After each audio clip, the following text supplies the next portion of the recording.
Puji Tuhan, saudara-saudari yang terkasih dalam Tuhan Yesus Kristus. Selamat berjumpa kembali dalam program Roti Hidup Mana Surgawi. Hari ini kita akan melanjutkan Bible Study kita dalam Kitab Kejadian, bagian ke-173, dengan tema Sikap kita terhadap panggilannya. Ayat Alkitab yang akan kita baca, Kejadian pasal 12 ayat 1. Berfirmanlah Tuhan kepada Abram, "Pergilah dari negerimu, dan dari sanak saudaramu, dan dari rumah bapamu ini, ke negeri yang akan kutunjukkan kepadamu." Kejadian pasal 12 ayat 4. Lalu pergilah Abram seperti yang difirmankan Tuhan kepadanya, dan Lot pun ikut bersama-sama dengan dia.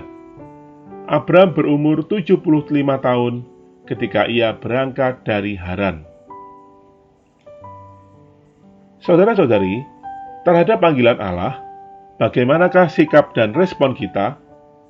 Kita akan melihat bagaimana sikap dan respon Abraham terhadap panggilan Allah. Abraham mematuhi panggilan Allah, tetapi ia tidak melakukannya dengan cepat dan tegas. Kita mengetahui hal ini karena selain membawa istrinya, Sarah, ia membawa juga Lot, keponakannya. Kejadian pasal 12 ayat 4. Lot adalah salah satu anggota keluarga ayahnya. Tidakkah Abraham mendengar ketika Allah mengatakan kepadanya agar ia meninggalkan rumah ayahnya dan juga meninggalkan sanak saudaranya? Kejadian pasal 12 ayat 1. Ketika itu Abraham sudah cukup tua. Ia telah berusia 75 tahun. Namun ia tidak mempunyai anak. Untuk menempuh perjalanan yang jauh semacam itu, ia memerlukan orang muda untuk membantunya. Itulah alasannya. Secara manusiawi, setiap orang akan mengatakan bahwa tidaklah salah bila Abraham membawa serta Lot dalam menjawab panggilan Allah. Apakah arti nama Lot? Lot berarti selubung atau pembungkus. Sanak saudara kita yang terkasih, yang sangat kita sayangi dan yang akan kita bawa bersama kita di dalam menjawab panggilan Allah, dapat menjadi selubung kita. Mari kita pandang keadaan kita masing-masing. Banyak orang menjawab panggilan Allah dengan membawa serta selubung. Lot sama sekali tidak membantu Abraham. Ia malah mendatangkan banyak kesulitan dan meninggalkan Abraham. Kita patut bersyukur karena Allah mengizinkan kita memiliki sanak keluarga. Tetapi, mereka tidak boleh menjadi penghalang kita dalam mematuhi panggilan Allah.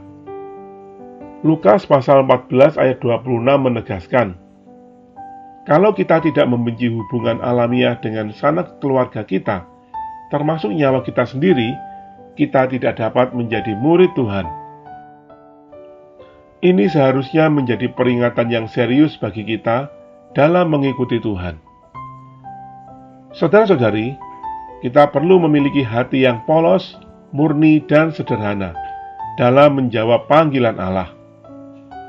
Kalau hati dan pikiran kita terlalu rumit, sehingga banyak hal yang menjadi selubung, maka sikap dan respon kita terhadap panggilan Allah tidaklah mantap dan juga tidaklah teguh. Tuhan memberkati. Mari kita berdoa. Tuhan Yesus, ajarkanlah aku mengenal dirimu lebih dalam lagi, sebab hanya dirimulah yang mampu membuat aku melepaskan apa yang aku pegang dengan erat. Singkapkan semua selubungku ya Tuhan. Tolonglah aku agar mengasihimu lebih dari segalanya. Amin. Bila saudara-saudari terberkati oleh berita firman Roti Hidup Mana Surgawi, atau jika saudara-saudari ingin mendapat kiriman berita firman Tuhan, saudara-saudari bisa share firman RHMS ini ke rekan-rekan Anda, dan juga bisa invite kami di nomor WA 0877 7617 1984. Tuhan memberkati kita.